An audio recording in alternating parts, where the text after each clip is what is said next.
دوری نوحیوی فستیوال آزمون جمهوریوی ایجادیات خلق اندلب 2023 در ناحیه وسه در قصر فرهنگ ناحیه از نمایش هنرهای مردمی یکی از بخش‌های فستیوال آزمون آغاز گردید. در این بخش برای معرفی ناحیه واسه مسئول مهنت دستی ازیان محفل‌های نزد شعبه معارف ناحیه را پیشنهاد نمودند.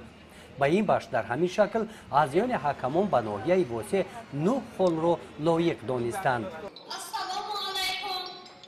قسمت دیگری فستیوال آزمون 11 بخشیان در صحنه قصر فرهنگ ناحیه نمایش داده شدند. سرود همسرایان بسیار آوازه خور با استفاده از سازهای موسیقی ملی اکاپلا را کارمندان بخش فرهنگی ناحیه و نورسان مؤسسه‌های تحصیلاتی میانه عمومی ناحیه اجرا کردند. نوازش عمومی با سازهای ملی موسیقی، نمایش لباسهای ملی با علاوه نوگانی‌ها، رقص یکه، نوازش یکه، بدیهه، سرود عنعنوی فلک، صحنه هجوی، سویت وکالی کوریوگرافی طبق نظامنامه فستیوال آزمون نمایش داده شدند.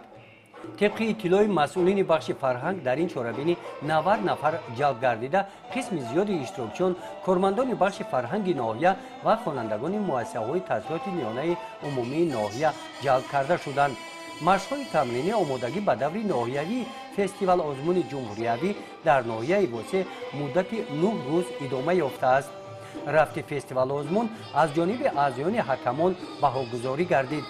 در جنبش با مشورت اعضایان حکمان به خلاصه آمدند که در دور ناحیوی فستیوال آزمون جمهوریوی اندلب 2023 به ناحیه واسه 117 هال را لایق دیدند.